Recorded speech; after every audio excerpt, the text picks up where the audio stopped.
बेदव्य होकर नहीं जाती, अखंड सुभाग्य होकर जाती। वो सात चीज मूल भगवत चित्त का स्मरण करने वाली शंकर स्वयं ऋषिका से करें, तू कर्म का भोग जरूर भोग रही है पर तेरा सात्वित्व की रक्षा स्वयं जगत जननी करेगी। तो चिंता ना करिएगा, तो चिंता बिल्कुल ना करना, स्वयं जगदम्बा करेगी। और आया समय भगवान शिव का जो शिवलिंग, छोटा सा शिवलिंग, बिल्कुल छोटा सा, जिसका पूजन ऋषि का रोज करते। और बहुत ध्यान देना जीजियों, आपसे निवेदन है, आपके घर में जितने पुराने भगवान हैं, ठाकुर जी हैं, देवता हैं, ये सिद्ध हो चुके हैं। कैसे हो गए हैं? सिद्ध। जिस माला से हम जाप करते हैं वो माला हमारी सिद्ध हो जाती है जब जप कर। जिस आसन पर बैठकर हम भगवान की कथा सुनते हैं, जिस आसन पर बैठकर हम भजन करते हैं, जिस आसन पर बैठकर हम स्मरण करते हैं, वो सिद्ध हो जाती है हमारी सिद्धता। बड़ा क्रम है हमारा सिद्धता, तो बड़ी सिद्ध है आपके घर में जो भगवान है। तो भगवान स्वयं कह रहे हैं, भोलेनाथ जी कह रहे हैं कि ऋषिका, जिस शिव की तू आराधना करती है ऋषिका, जिस शंकर का तू पूजन करती है ऋषिका, जिस शिव का तू अनुमोदन करती है, तेरी रक्षा करने वाला यही शिवलिंग है, बस यही।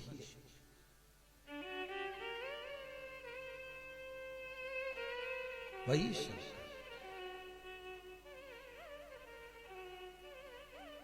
अच्छा, बहुत ध्यान देना, कई लोग कहते हैं शंकर जी घर में नहीं रखना। एक वो महाराज आ गए थे पहले टीवी पे, उन्होंने सबके घर के शंकर जी को निकलवा के पीपल के पेड़ के नीचे रखवा दिया। भगवान ने उनको ही निकाल दिया। बढ़िया सोफे मोफे पे बैठ के सबको बताते रहते थे। उन्होंने एक दिन शंकर जी को निकला, शंकर जी घर में नहीं होना, सबको निकल, शंकर जी ने उनको निकलवा दिया। ले चल, नहीं,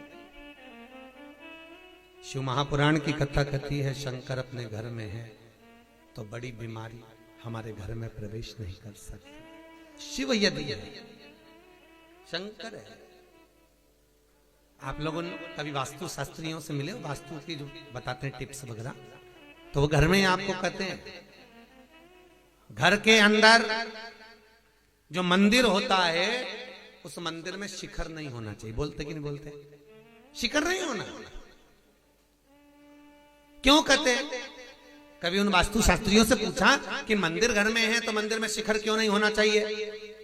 तो वो वास्तु शास्त्री कहेंगे कि घर में अगर शंकर का शिवलिंग है तो शिखर की जरूरत ही नहीं है। अपने घर का आखिरी चोर, जो आखिरी का चोर होगा, वो शिखर का ही काम करेगा और जगत का भी कल्याण करेगा। वो जगत का हित करने वाला शिखर।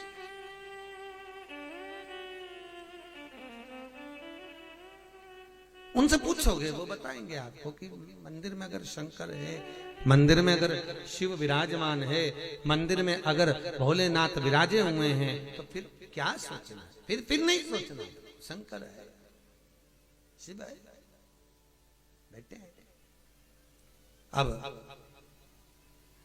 एक दिन ऋषि का शिव की आराधना में लगी थी, युवानी अवस्था हो गई, और युवानी अवस्था में जब जवान हो गई, बड़ी सुंदर थी वो, अति रमणीय, अति सुंदर, बहुत सुंदर, बहुत सुंदर। और इतनी सुंदर ऋषिका, इतनी सुंदर थी, शिव का भजन कर रही थी। वहीं पर एक मूड नाम का राक्षस है। क्या नाम था उसका? मूड। और मूड नाम का राक्षस आया और उस मूड नाम के असुर ने आकर जब ऋषिका को देखा तो देखकर उसकी चित्त वृत्ति में, उसके मन में ऋषिका के प्रति प्रेम जागृत हुआ, काम उत्तेजना जाग, और वो ऋषिका को अपना बनाने के लिए प्रयास कर रहा, और ऋषिका को अपना बनाना चाहिए। बहुत ध्यान दीजिए, एक कथा आपने भागवत जी में सुनी होगी, पवन रेखा की। कौन? कंस की मां, राजा कंस की मां पवन रेखा रजस्वला धर्म के, कौन से धर्म के? रजस्वला धर्म, जो नारी 7 दिन काम नहीं करती, उस रजस्वला धर्म के चौथे दिन बाल धोकर वन में चली गई पवन रेखा। भागवत जी में पंडित जी ने आपने को सुनाया होगा, कंस का जन्म। पवन रेखा चौथे दिन बाल धोकर रजस्वला धर्म के चतुर्थ दिवस में केश धोकर बाहर निकल गए। स्त्रियां धोती हैं बाल तीसरे चौथे दिन, केश धो ले गई वन में। पवन रेखा की सुंदरता को द्रुमलिक नाम के राक्षस ने देख लिया, बड़ी सुंदर है। और पवन रेखा के पति उग्रसेन जी का रूप रखकर वो द्रुमलिक राक्षस पवन रेखा के घर में चले गया, उन्हीं के साथ रहने लगा और उसी के द्वारा गर्भ ठेर गया पवन रेखा का। जो औलाद पैदा हुई वो कंस जैसी पैदा हुई, राक्षस कंस पैदा, वो द्रुमलिक नाम के राक्षस का संतान। कंस कितने भाई थे? अरे जम के बोलो जरा। कृष्ण कितने भाई थे? नहीं, कृष्ण पूरे कितने थे? 8। कितने थे? 8। 6 तो वो, 7वें नंबर के दाऊद जी और 8वें नंबर के कनिंग। कृष्ण कितने भाई हैं? 8। कंस कितने भाई हैं? 8। कंस कितने भाई हैं? 8। और 8 भाई राजा कंस के स्वयं को मिलाकर जब 8 है, तो जो 7 भाई थे कंस के, वो भगवान की भक्ति में डूबने वाले थे, स्मरण करने वाले थे, दान पुण्य करने वाले थे, नाम कीर्तन करने वाले थे, नाम स्मरण करने वाले थे। कंस के 8 भाई, थोड़ा प्रश्न बढ़ाइए, कंस के 8 सातों के सातों भगवान की भक्ति में डूबने वाले। और जो 8वें नंबर का जो कंस था वो गलत काम करने वाला। तो सबको आश्चर्य हुआ, बात क्या हुई?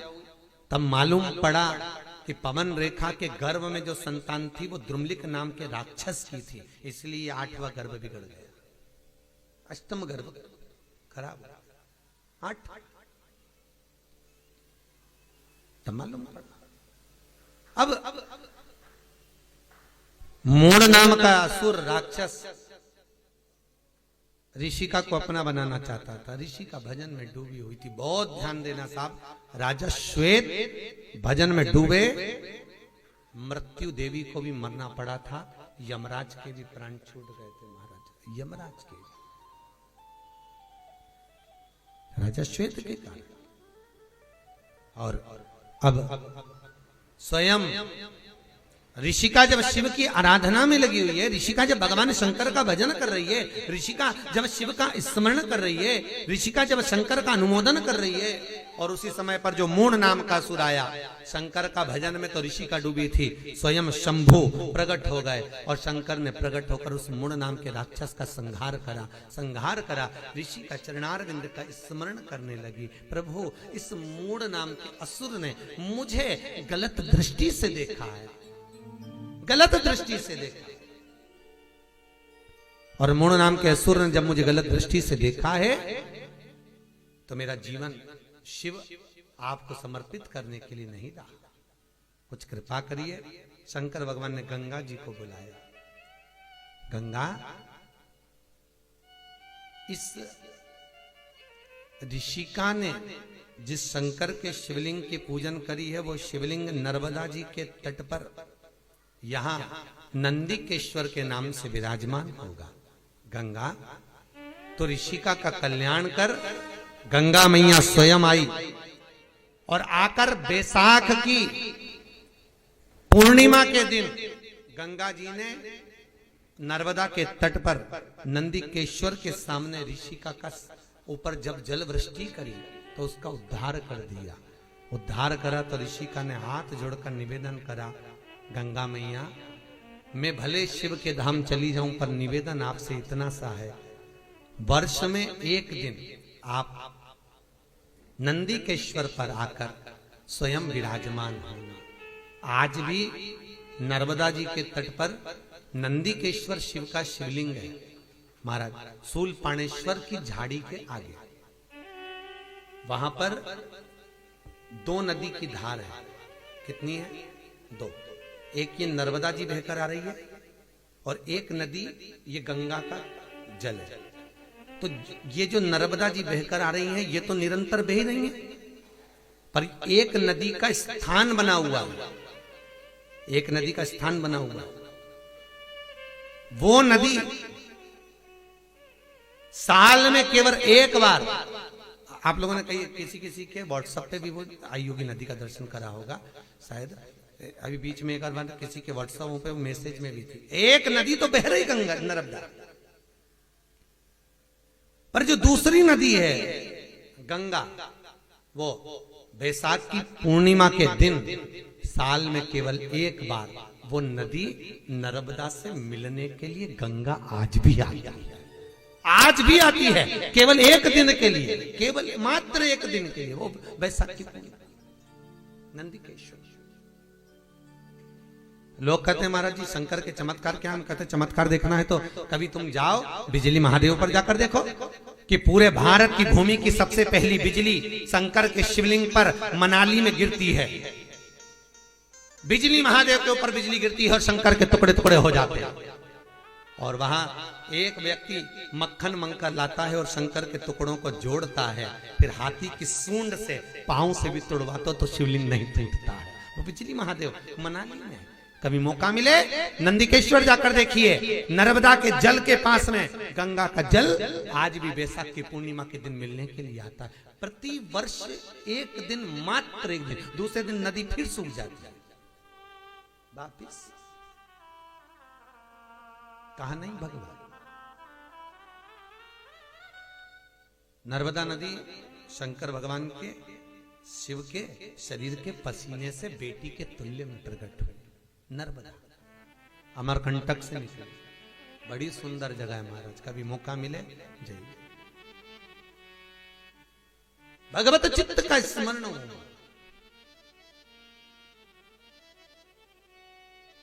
पूरी दुनिया में सारे शिवलिंग पर चढ़ाई हुई वस्तु को नहीं खाया जाता, पर नर्मदेश्वर नर्मदा के जल से निकला हुआ शिवलिंग पर चढ़ी हुई वस्तु खाई जा सकती है, वस्तु पाई जा सकती है, उसका स्मरण किया जा सकता है।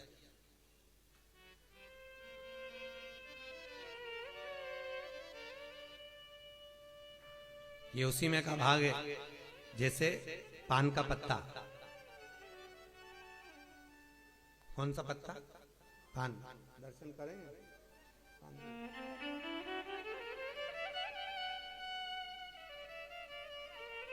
ये पान का, इस पान के पत्ते पर ये, इसका जन्म कहाँ हुआ आपको मालूम होगा ना? पान का जन्म कहाँ हुआ है? अमृत, जो मंथन में अमृत का कलश निकला था, उस कलश को असुरों ने देवताओं से छुपाकर, इंद्र जिस खंबे से बनता था उस खंबे के पास में कलश को छुपाया। वहीं कलश को रखे रखे उस कलश की बूंद नीचे टपक गई थी, तो पृथ्वी से संसर्ग होकर एक बेल उत्पन्न हो गई थी, उस बेल से ये पान का पत्ता उत्पन्न हुआ था। इसलिए पूजन में पान की बड़ी महत्वता होती है महाराज, अमृत का। पर इसमें कामता का निवास हो गया, कामता को देखकर दरिद्रता देवी इसमें प्रवेश कर गई। तो दरिद्रता देवी ने कहा इसमें मेरा निवास होगा। देवताओं ने कहा ये तो देवताओं पे भी चढ़ेगा, सबको प्रिय रहेगा ये बीड़ा, ये पान। तो दरिद्रता देवी कहती है मेरा भाग आगे और पीछे रहेगा। इसलिए जब भी तमोली पान बनाने वाले पान जब बनाते हैं तो आगे का भाग तोड़ देते हैं और पीछे का भाग कैंची से, अरे बोलो सही है कि गलत है? तो कई बच्चे पूछते हैं मम्मी इसको पीछे से क्यों काटा, आगे से क्यों काटा, बीच में तो काटा ही नहीं। तो उसका कारण केवल इतना है, इसमें दरिद्रता का जो भाग है वो दो भाग है। दरिद्रता आगे भी निवास कर रही है, पीछे भी निवास कर रही है, इसलिए इसको तोड़कर फिर पान बनाया जाता है, बीड़ा बनाया जाता है। पर पूजन में जल के पात्र में जब तक यह पान डला रहता है तब तक दरिद्रता देवी का दोष इस पान में नहीं रहता। कई लोग पूजन करने के बाद पान को थाली में रख देते हैं, तो पंडित जी वापस उठा के उसको पानी के कलश में डाल देते हैं। डालते कि नहीं डालते? वापिस पानी के कलश में, क्योंकि अलग रहेगा तो दरिद्रता का भाव रहेगा, उसमें डला रहेगा। तुम किसी किसी तमोली की दुकानों पर भी जाकर देखना, जो पान बेचते हैं वो अगर पान का ढेर रखेंगे तो बार बार पान पर पानी का छींटा देते रहेंगे। देते कि नहीं देते? पानी का छींटा देते रहेंगे, उसको गीला रखेंगे। भले पानी से वो सड़ रहा है, पानी से गल रहा है, तो भी उस पर जल का छींटा देंगे, क्योंकि पानी में जब तक है तो उसमें दरिद्रता का भाव नहीं है। पानी से सूखा दरिद्रता का भाव प्रकट हो जाए। तो शंकर का जो मिलन है महाराज, शिव कह रहे हैं तू गंगा नर्मदा के इस नंदिकेश पर तू आ और मिल। तो जो कहते हैं कि भगवान कहाँ है, हम कहते हैं एक बार जाकर जरूर देखो साहब, जरूर देखा। उसकी प्राप्ति का केंद्र बिंदु है वो जो अवश्य प्राप्त होता है। शंकर की कथा कहती है, ऋषिका शिव के धाम में चली जाती है, देवताओं ने पुष्पों की वृष्टि करी है, गंधर्व गान करे हैं, अप्सरा नृत्य करी, चारों तरफ सुख समाहित हो जाता है, सुख समाहित। इधर भगवान शिव की कथा कहती है, शंकर भगवान अनुमोदन करते, आनंद के सुख की राशि है, सुंदर मंगल विवाह प्रसंग का स्मरण हुआ। शिव जी का विवाह पार्वती के साथ हुआ, कल अपने कथा में सुना। पार्वती और भगवान शंकर का जो विवाह हो रहा है, शिव और पार्वती का जो मंगल विवाह हो रहा है, अपन कल कथा में उसको श्रवण करें। और फिर ध्यान देना, शंकर विश्वास है, पार्वती श्रद्धा है, और शिव और पार्वती का विवाह नहीं है, ये विश्वास और श्रद्धा का मिलन है। आज के जमाने में ये दोनों चीजें किसी के घर में नहीं है। क्या क्या चीज बोलो जम के? विश्वास और श्रद्धा, ये दोनों चीज लोगों के घर से चली गई। ना विश्वास रहा ना श्रद्धा रहा। भाई भाई पे विश्वास नहीं करता, देवरानी जेठानी पे विश्वास नहीं करे, जेठानी देवरानी पे नहीं करे, सास बहू पे नहीं करे, बहू सास पे नहीं करे। और जरा विचार करो, कितना विश्वास था पहले के समय में, कितना विश्वास। और आज भी जितना विश्वास सास के मन में बहू के प्रति रहता है, उतना बहू के मन में सास के प्रति